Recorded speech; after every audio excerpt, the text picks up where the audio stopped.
Hello, everybody. Hi. Hi. Hi. Hi. Good, I get to see. Um, Jesse, can you let me know when I should start? Because I can't see how many. Okay. Yeah. Okay. Now, I'm gonna look over here. Okay. Good.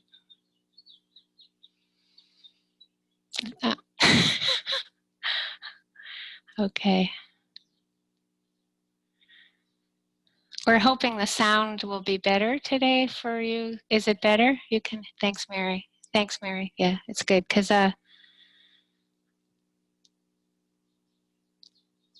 we're trying a new thing.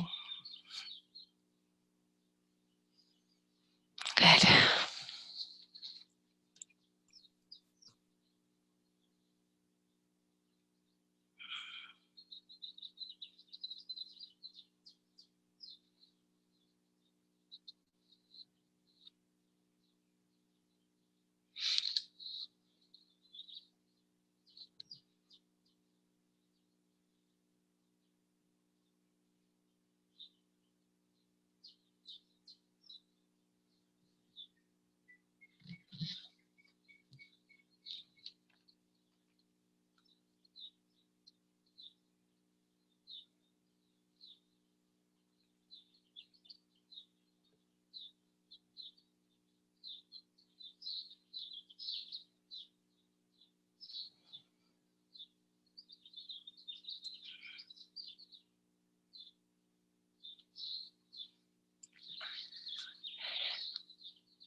Now?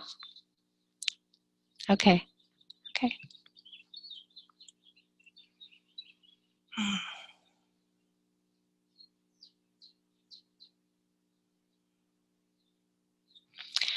Well, the talk today or tonight for some of you is on silence and peace, freedom.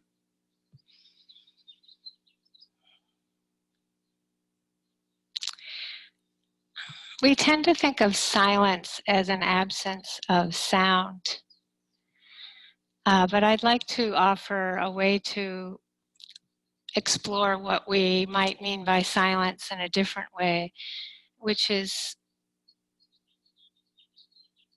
a silence in how we're relating to how things are happening. So there's in some ways you could say, if you pay attention closely to what we normally would refer to as silence, sometimes if things are very quiet, there's actually a sound to that it's kind of crackling, and there is a sound with it. But what I mean by silence is a freedom from suffering. It's a freedom from feeling the need to tinker with what your experience or react or try to control it, get rid of, fix, want, just any way that we're not just being vulnerable and being with our experience. Not even trying to let anything go, just being with. And the silence includes many things, because there needs to be a genuine interest in what's happening. It can't be fake. It's not a silence you can fake. It's something you can't make happen. It's something you have to fall into. It's like we settle into this sometimes, and it's impermanent. And so why is it impermanent? Well, until we're fully enlightened, there's, as we go through our lives, but on retreat we see it more clearly. I like to call how the practice unfolds a process of purity and purification. And we tend to like it when purity is happening, and we tend to not like it when purification is happening. So, for example, there are levels of purity, but you could say that purity is what we often will call good practice. It's like we feel like we're getting enough feedback that things are kind of going our way. And if you look closely at what might be happening at that time, well, actually a genuine kindness is happening, or a genuine mindfulness is happening, a genuine equanimity, acceptance is happening. If resistance is happening and we accept that and we're interested in the resistance, that's purity.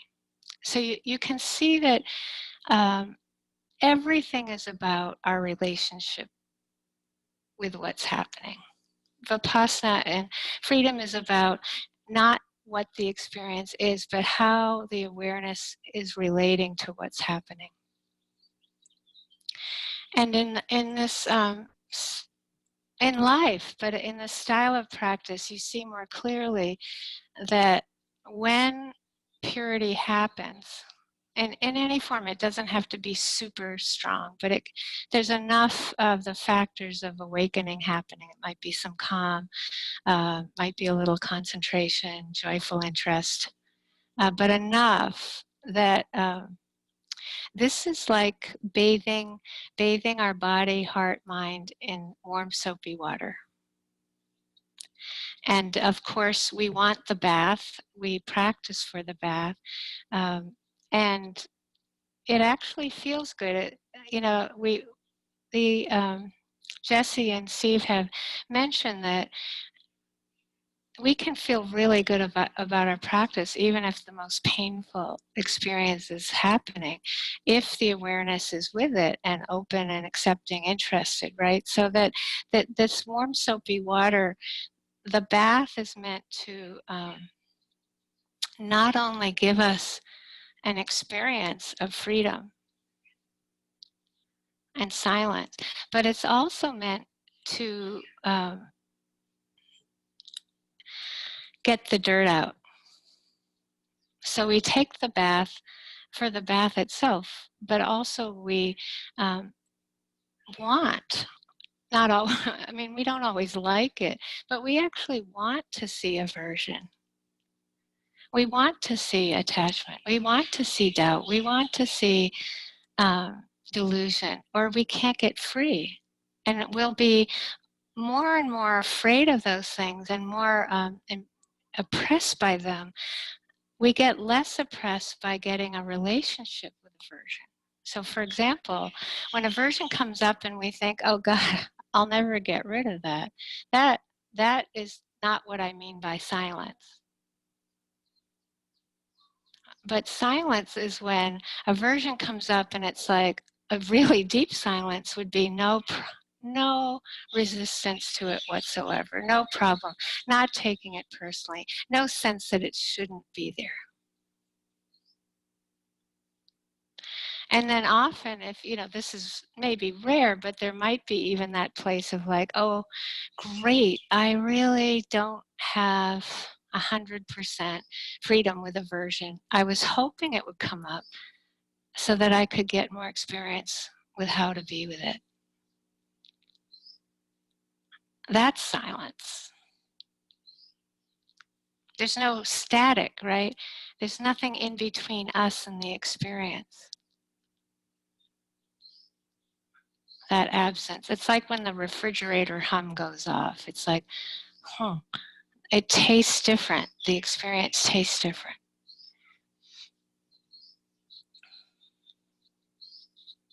So I would say that a lot of the practice is coming to understand this process of purity, purification, of getting that often, even if there's like a few seconds of the purity, that the dirt is going to come out. And then if we have more, if we have an hour of it, then of course at some point we're really going to get something like whatever we're needing. Whatever we're needing to see to get free is going to come up. And of course it comes up. That's why we practice. But we often forget, like when and of course, when things are effortless or easier, or we're inspired, and something kind of clobbers us from nowhere, usually we'll resist it because we think the purification is bad practice. We think if attachment comes up that we shouldn't have attachment, or if we think if delusion comes up we shouldn't have delusion or confusion. Whatever it is, we're so judgmental about our experience, our human experience. What if jealousy comes up and you thought, well, I thought I got rid of that 5 years ago? That's not freedom. What if this knee pain that you thought you got rid of in physical therapy comes up? It's like, oh, whatever it is, we just will think, oh no, it's still happening. It came back, rather than, oh, I've had this happen enough that I actually have a pretty good relationship with this. Maybe I could try being with this.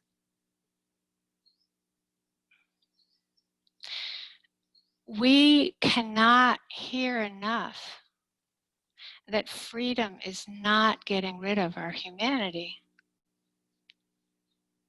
We're not getting rid of our body. We're not getting rid of our thoughts. We're not getting rid of our emotions. We're not making them prettier. We're just learning how to be friends with each one. The silent friendship is just making space for what is, making space for life to be how it is. And we don't have to get rid of anything. It'll move by itself if we get out of the way. But it might come back.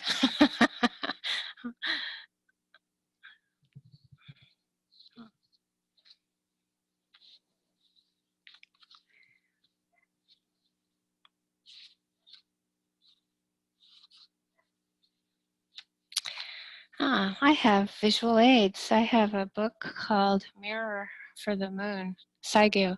It's such an old book. I got it at a youth's bookstore, and many years ago, probably when I was late high school, and the person who owned it before made all these notes in it. And I love that. I love that I have this like stream of history with this book. So with this poem, clearly the person liked this poem a lot. There's all this writing underneath it, and it's really fun. So this is a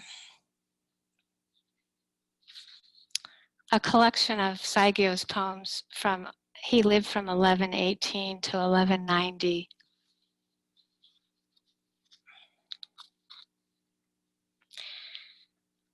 Making my way through the whirling rapids of Miyataki River, I have the sense of being washed clean to the base of my heart.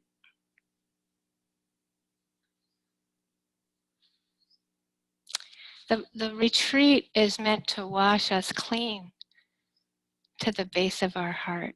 And the water flowing is life. It's life. We don't change life in any way to be in retreat. You can see it at home or at a retreat center, seeing, hearing, smelling, touching, thinking, emotions. They're all flowing, flowing, flowing. But how aware are we of them? What's our relationship to them? And when we get to be more protected and have the practice, we're actually getting washed. And just to repeat, we tend to like the bath, we tend to not like the dirt.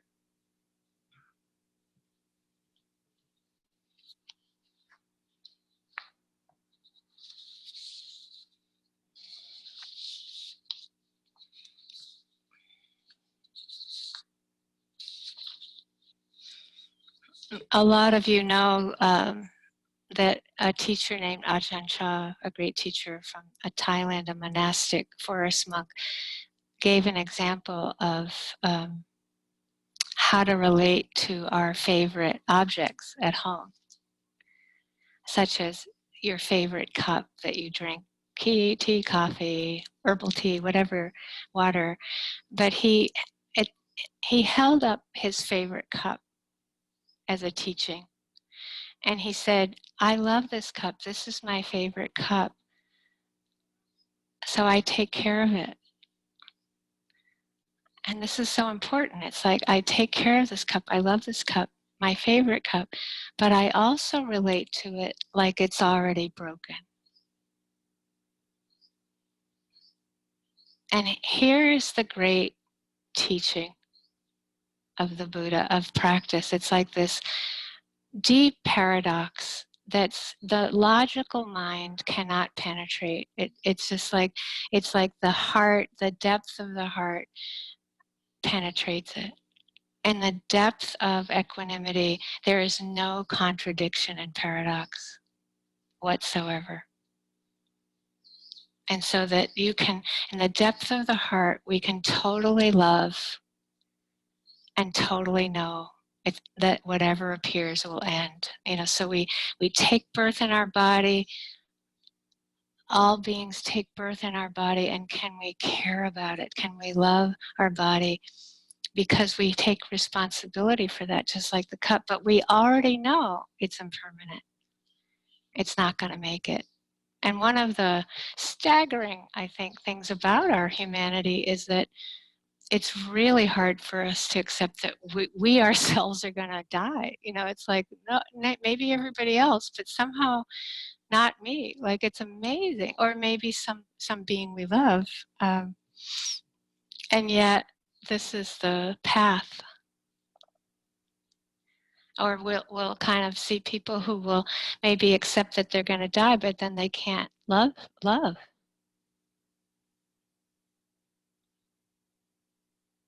So here we have this love and wisdom as being the path. And I really feel that when we're home and we're practicing, we get to see that the places in our home that we don't pay attention to, that are also sacred. Maybe it's the steps we walk out of the door with. Maybe it's a doorknob. Maybe it's a doorknob, a little knob on a cabinet, or the toilet paper thing that, the toilet paper comes out of. Whatever it is, it's like, wow. When you start practicing in your house, you get a whole different picture of what is the relationship we have with everything. This is Vipassana. It's not just about relationship to sound. It's relationship to, what's it like to be on the second step coming out of my house?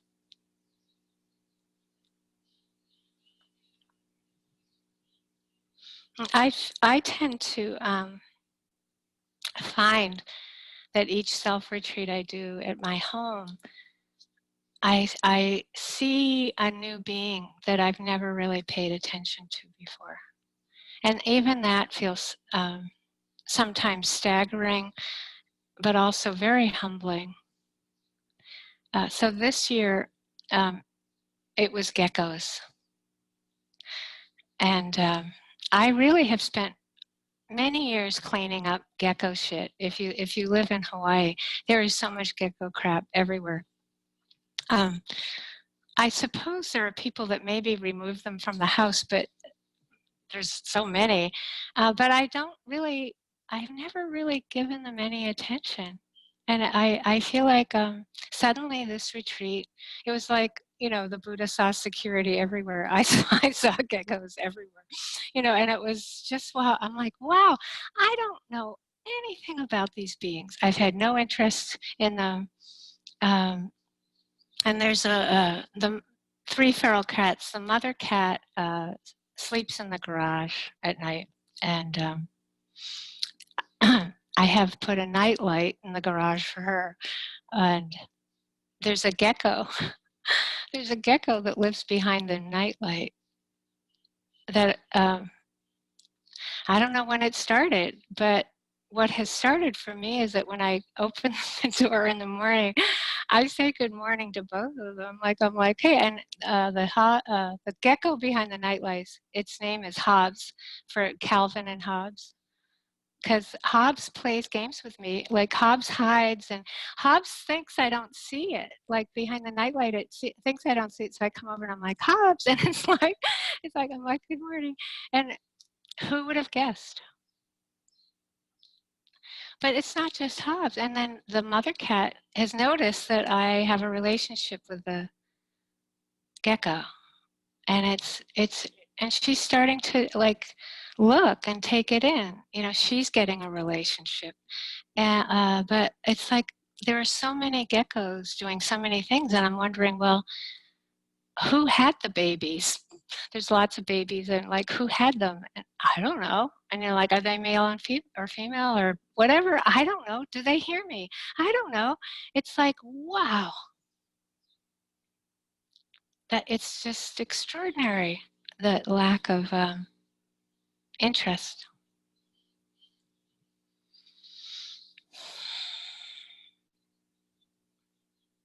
Vipassana is getting a relationship with everything, inside and outside, with betrayal, with rage, with calm, with compassion, with geckos, ants, cockroaches.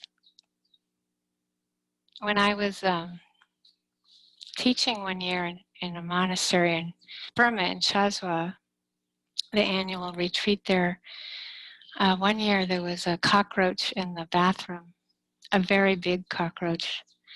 And I'm often busy, and I actually kept thinking it was going to go away. You know, every day that I went in, many times a day, I'd be like, I didn't even really notice there was a version. It was just like a light annoyance. And I'm like, well, certainly it's going to go away. It's going to go away. And it's a 3-week retreat. And after about a week, I was kind of going through a kind of lonely couple of days. And I walked into the bathroom, and the cockroach looked so happy to see me. And I was like, wow, again, there was no relationship. And I started to get a relationship with this cockroach that has opened up again my whole sense of cockroaches. Not only that, well, there's lots of different kinds in my house. There's little ones and medium-sized ones, and they seem quite aware of me. And they seem super attentive to what I'm doing.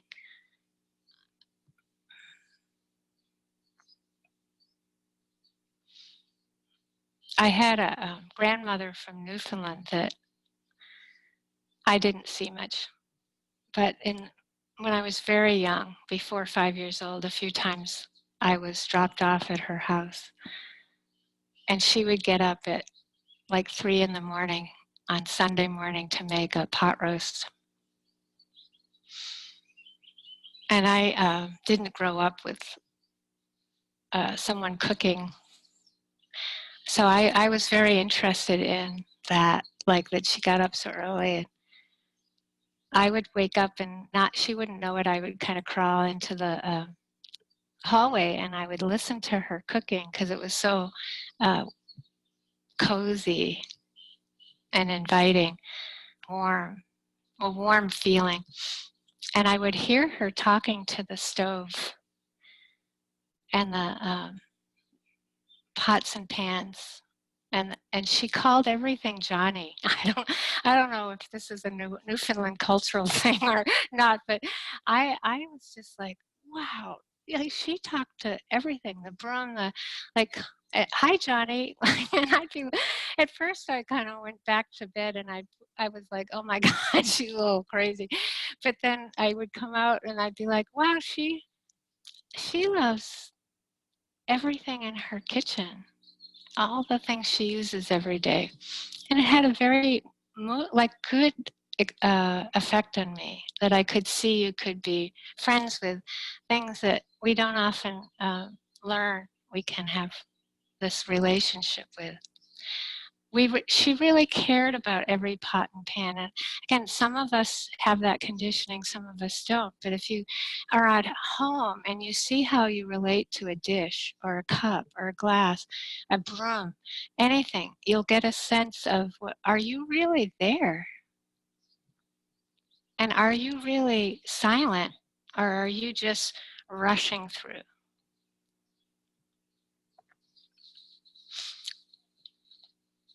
So the sacredness of everyday objects are part of our practice on self-retreat.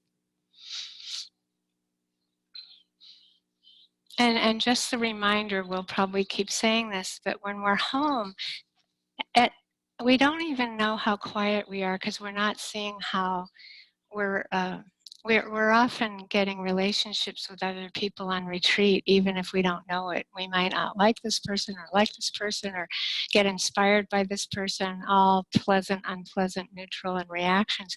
But we're not having any of that on self-retreat. And we might think we're totally quiet and then go out for a little walk and everything will be like heightened sounds or heightened sights, and just to know that's normal. Don't think something's abnormal. That can be how it is sometimes. It's good.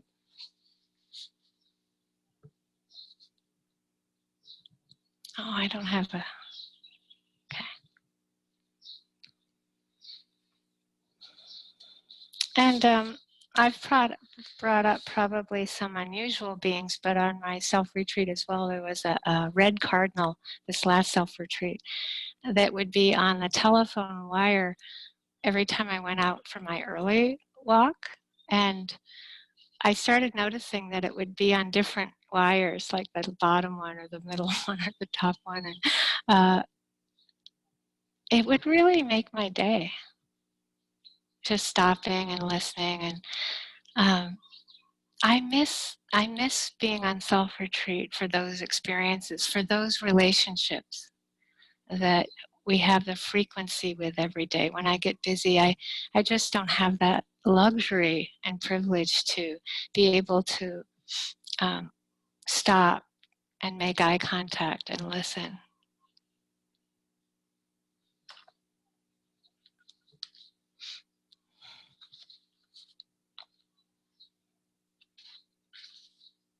Oops.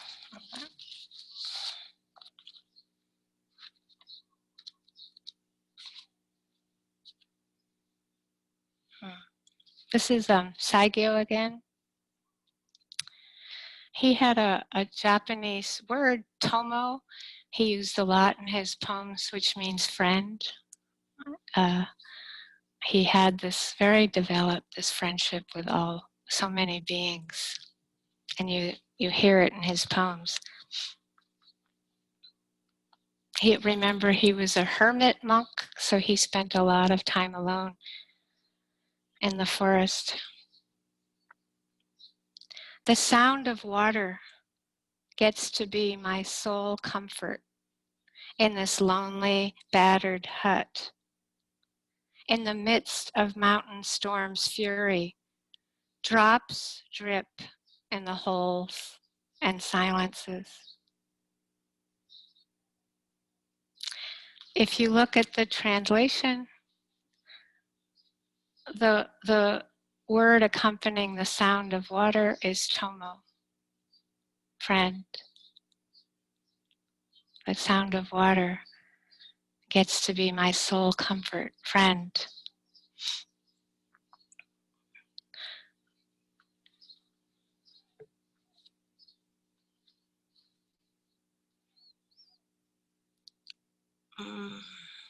My first self-retreat after many years sitting with Sayadaw U Pandita, I decided to do a 2-week retreat at home. And I decided to sit in the kitchen.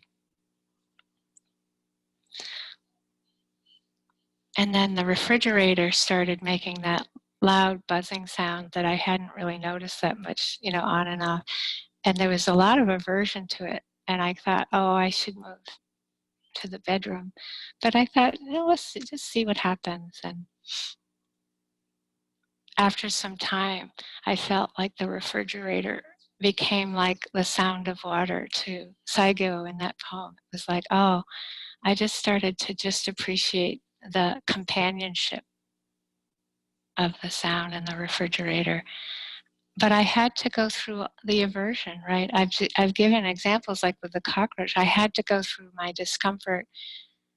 It's important to know that it's easy to make friends with pleasant things. It's easy to make friends with things that are easy to make friends with, but it's not so easy with things that are difficult. And that includes our emotions, like difficult ones, like loneliness or rage. Somehow with emotions, we think we should get rid of them forever. That's not freedom. That's aversion.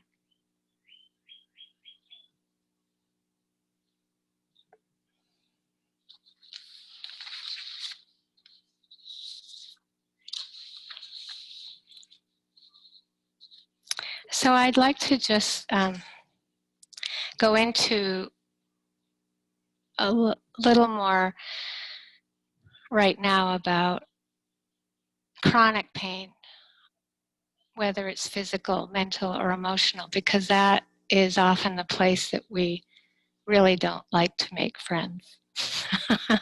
It's like an understatement. And it's important to know that with a karmic knot or chronic pain over years can become a karmic knot. But there is a way in which when whatever it is that appears, the conditioning is to slam the door on it, to really just say no, no way. I either thought I got rid of you, or I can't stand this anymore, or this shouldn't be here. If we are honest, often if you've done a lot of practice, it'll be, well, I did 40 years of practice, I did 30 years of therapy, I did Tai Chi, I did, whatever, and I'm still afraid of death. I still want to live longer than maybe the karma runs out. Or whatever it is. It's like loneliness comes up and it's like we felt like we died from it as a kid and there's no way we're going to be with it. Or there's some pain in the body that just is too hard to be with. Whatever it is, that is chronic, it tends to be something that we need a kind of delicacy of practice that takes many years to learn. Someone said to me today about our relationship with karmic knots. She said, when you say they are your greatest teacher, what are they teaching you? And after interviews today, I wrote pages, pages of what they're teaching me. So I won't spend the whole talk on it, but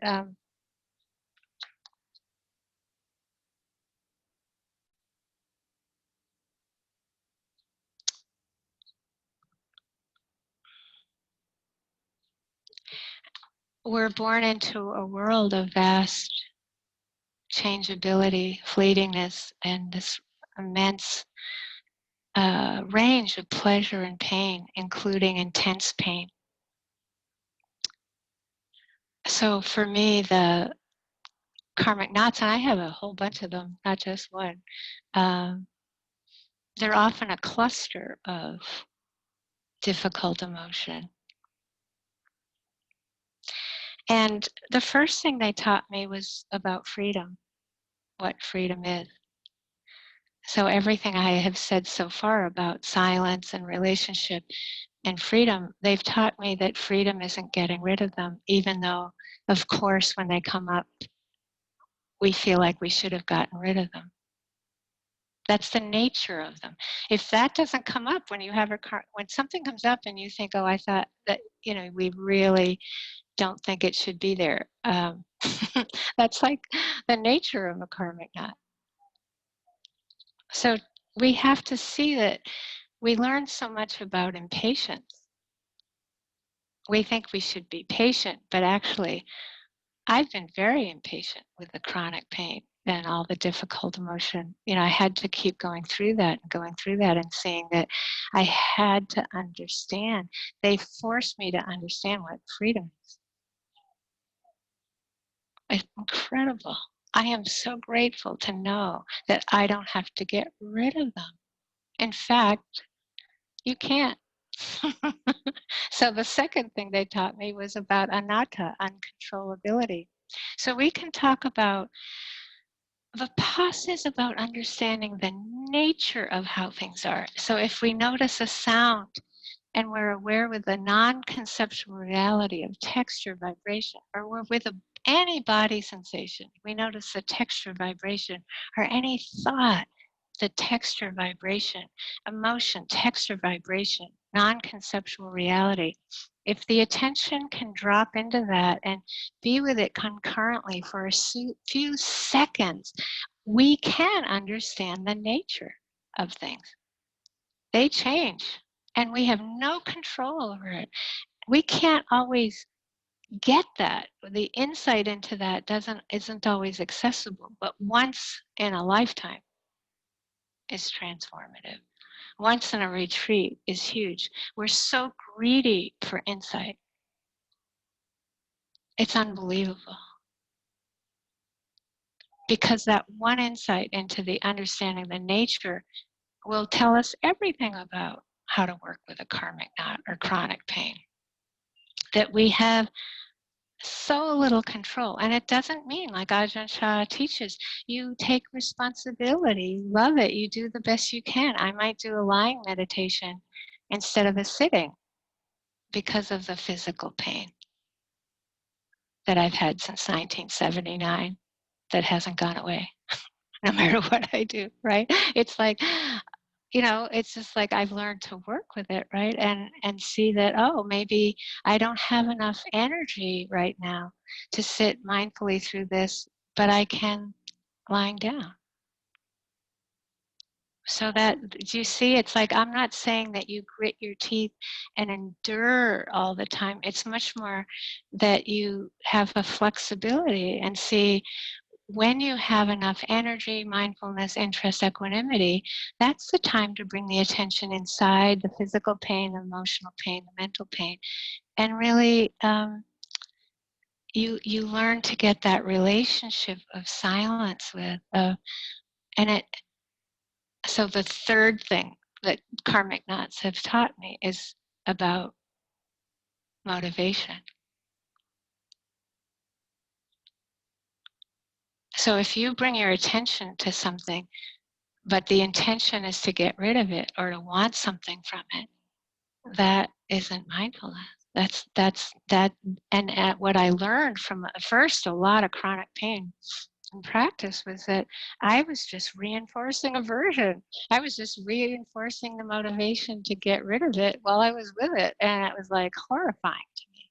Wow, to get to see it and to see how slippery that gets. How slippery you can have the most extraordinarily free time in practice where there's this unconditional acceptance and there's no resistance to anything whatsoever. You're right with there's no aversion comes up, it's okay, whatever, chronic pain comes up, so it's okay, you're with it, you're able to explore it.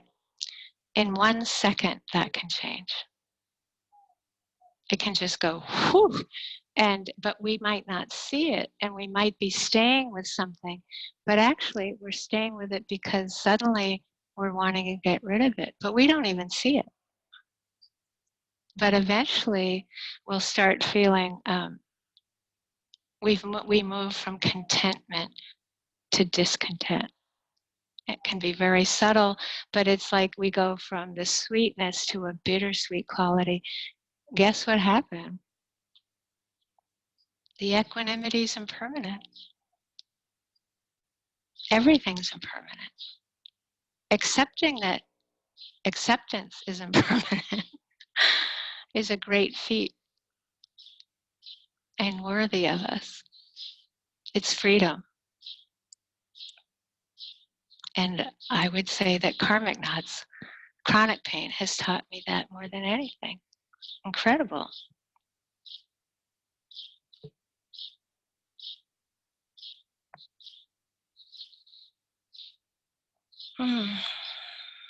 Okay. We will not have time for this list of what they've taught me, but okay. Next is, they've taught me how much I believe I can control. How much I believe I should be able to control. I should be able to get rid of anxiety. I should be able to get rid of this hip pain. I should, if I just work hard enough, right, I should be able to get rid of it. And this is, and then if you believe that, that's the view that Jesse talked about. It's actually a view. It's an opinion that we hold that we don't always realize. There's nothing like a karmic knot or chronic pain to help you see through that one. But what we tend to do is not see the view. We don't see that we believe we can control. And then we have doubt. We have doubt in ourselves and self-hatred because, of course, if you believe you should be able to control and fix and manipulate, of course we're going to have doubt. And when we're drowning in doubt, whether it's in the teaching, the teacher, the ourselves, it's really important to say, oh, there's a recipe for this. You take flour, salt, egg, whatever, chocolate, whatever. You make a cake, you bake it. You take many lifetimes of believing we can control, or one lifetime, and that not being investigated or understood. And then we have something really painful that happens, whether we're young or middle-aged or old, and we think we should have been able to prevent that. In a big scale, little scale, it's like, and then this is the important place. The Buddha taught that when we feel overwhelmed by suffering or helpless in the face of suffering, hence a karmic knot is such a good teacher, because of course that we'll feel overwhelmed and helpless. He taught that what could be accessible for us at that point, if we can accept the helplessness, accept the overwhelm, is compassion. So we might remember that option when something's difficult in practice. It doesn't have to seem like a karmic knot. I can tell you when my neighbor starts that weed whacker, and I'll have this aversion, the purity of that aversion, it's just like can be so strong at first. It's like he's ruining my retreat, right? But it's so cool. It's like, can I control the neighbor? No. But who needs compassion first? I don't think my neighbor needs compassion then. I need compassion, right? And the belief that I should be able to control, or he should know when I want him to be doing the weed whacker. When you look at these things and how we can get caught, I'm giving a very simple example, but it could be some pain in your body. It's like, what do we do first? Do we feel like we should have gotten rid of it with our mindfulness practice in our body, or should we have better concentration? And 2 sittings ago, it went away when I brought my attention to it. So I should be able to do that again. Versus what's happening right now, and what is the skillful means right now? Well, if we can't be mindful, if there's not enough energy, is that our fault? Is it our fault that we don't have enough energy? No. So you kind of go through like what's needed. Well, how about caring about it? And the awareness does not have to be inside the pain. It doesn't have to be inside the attachment. It doesn't, or wanting. It doesn't have to be inside the aversion or the shame or whatever, or the tightness. It doesn't have to go inside the tightness. It steps out of it. It doesn't step out so far that we're disconnected, but we connect enough to care and the caring about pain feels good. And this is for, for the times where, never mind our own individual practice, it's like, look, we need compassion like we need water, like we need air.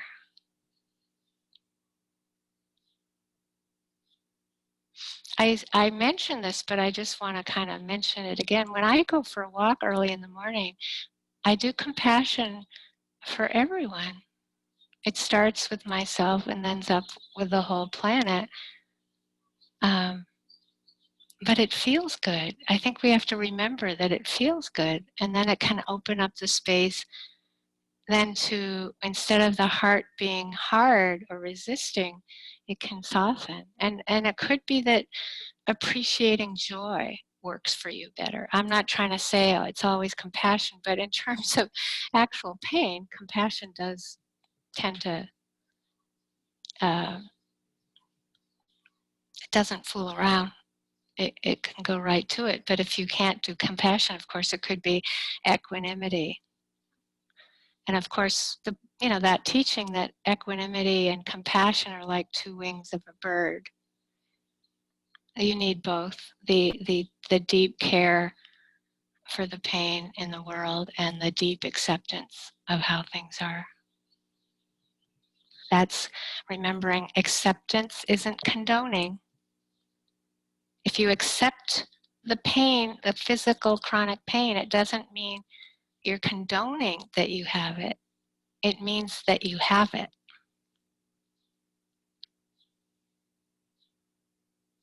Very careful. We have to be very careful that when we accept something, it doesn't necessarily mean it's right. It means that it is. And it makes it it makes the mind more flexible and strong to be able then to see, do we take action or not?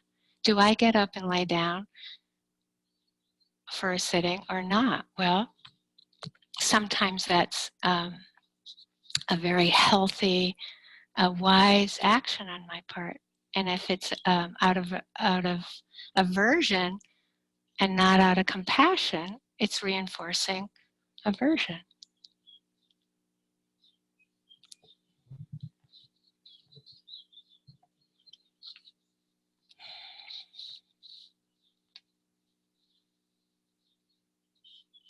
And lastly,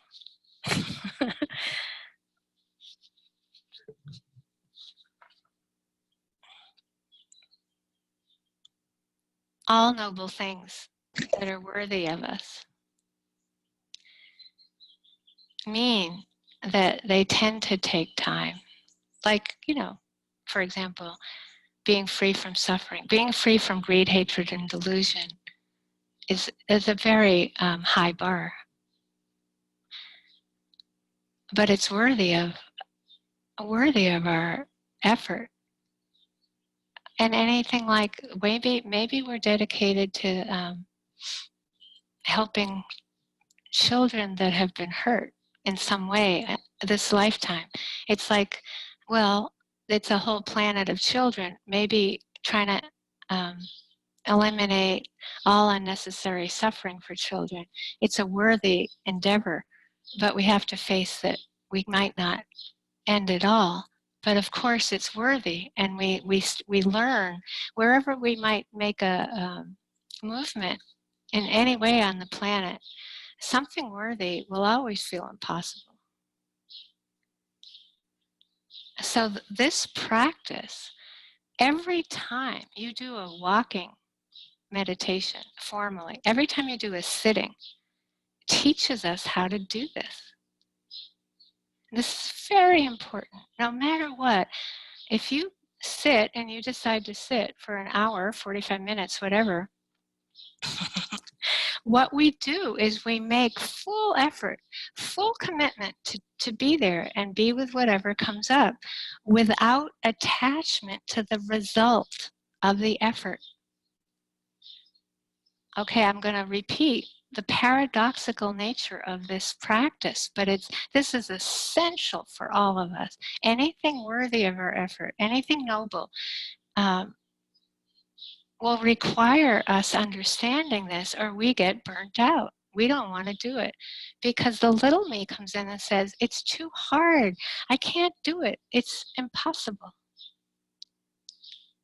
But if we understand, every time we go to sit or walk and we see that we're making full effort without attachment to the result, that's strengthening. And that strengthens us for the big stuff and the little stuff. It's strengthening, strengthening, strengthening. Because if you're attached and you do it, every time you do it, guess what you're doing? You're reinforcing attachment. You're reinforcing suffering. And that has nothing to do with anyone else. You can only take care of that inside. That freedom, it's not that you won't have it. In fact, I'm saying when I see that in myself, I'll say, of course I don't want to be attached to that nice sitting I had yesterday, but I am. Oh, it was great, right? Of course I want that back. I was free from suffering then. It was great. But that's not what's happening right now. It was impermanent. And if we're connected to impermanence and accept it, then we're free.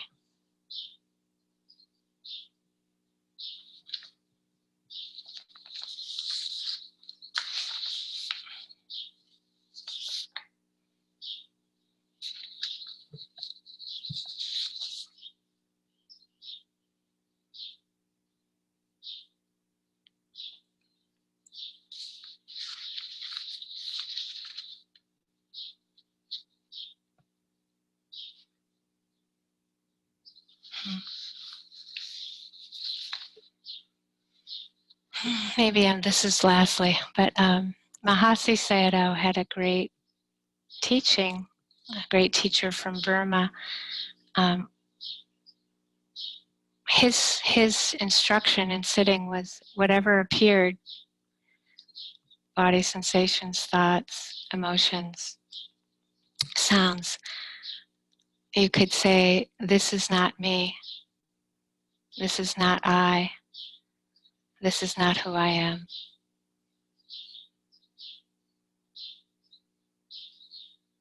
And the learning is that I am not my body, I am not my thoughts, I am not my emotions. And there's a deep silence that has nothing to do with how loud a body sensation is, or how loud a sound, or how loud an emotion is, or intense, or how quiet. It's like silence has nothing to do with intensity or noise or quiet. It has to do with that understanding, the deep understanding of anatta. This is not me. This is not mine. This is not who I am.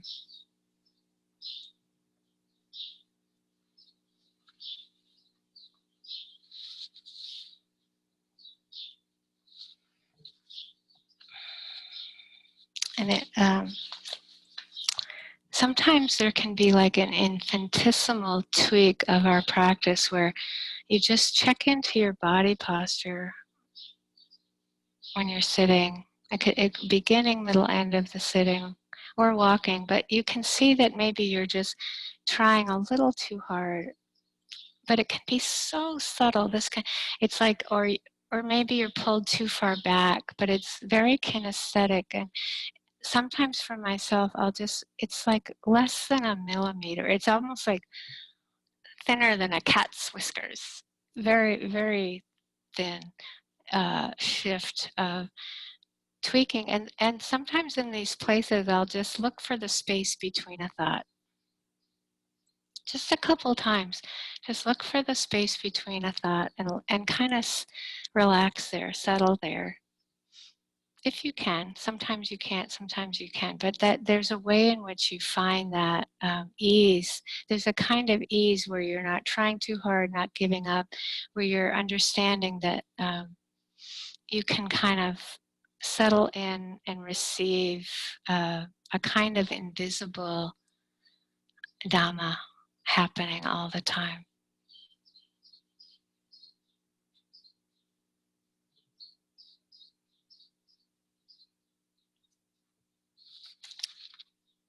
which I'll try to go into more my last talk.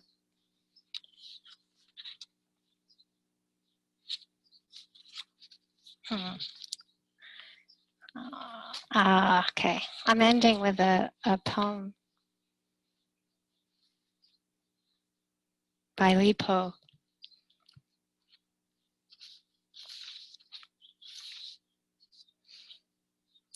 The late, great Lipo.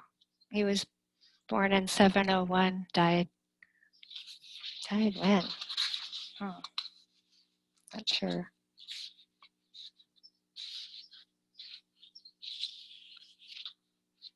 After 762, he died.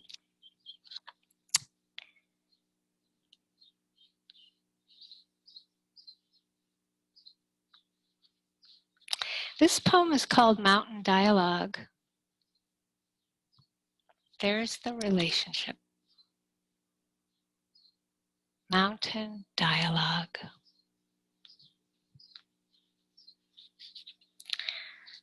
You ask me why I live on this green mountain.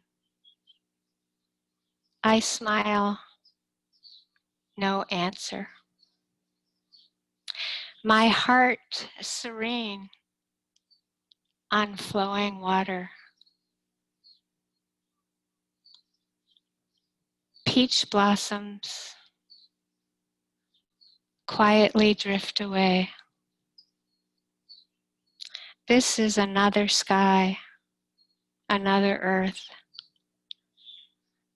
No likeness to that human world below.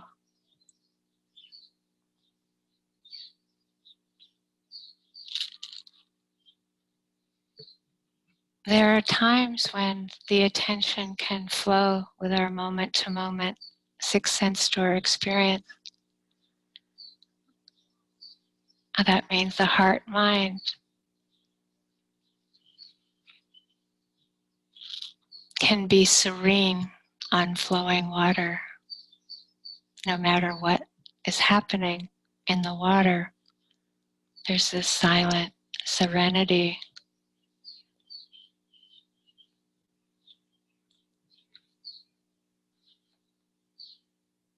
So let's just sit together for 30 seconds.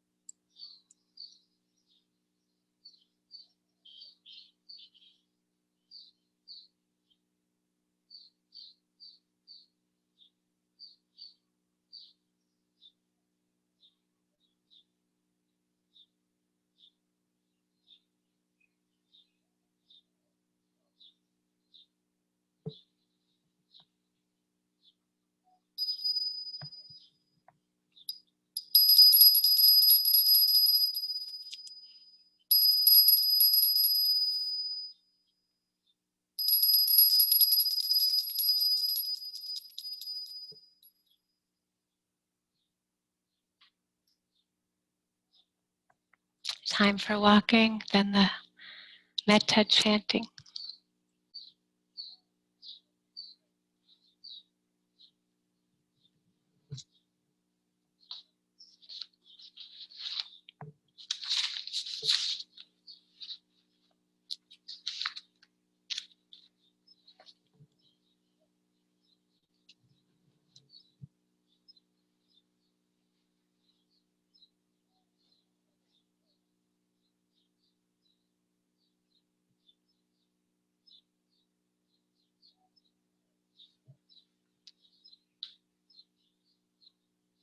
Oh, there's Gary's cat. Oh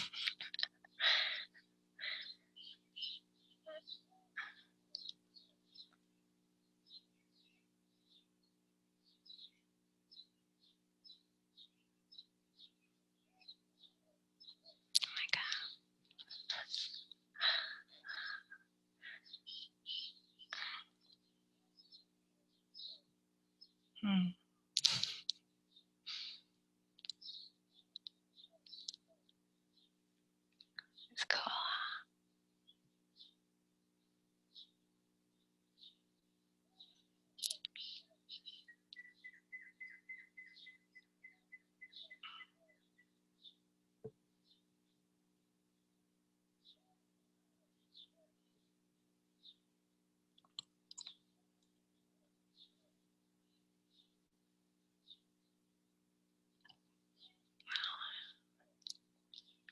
Okay.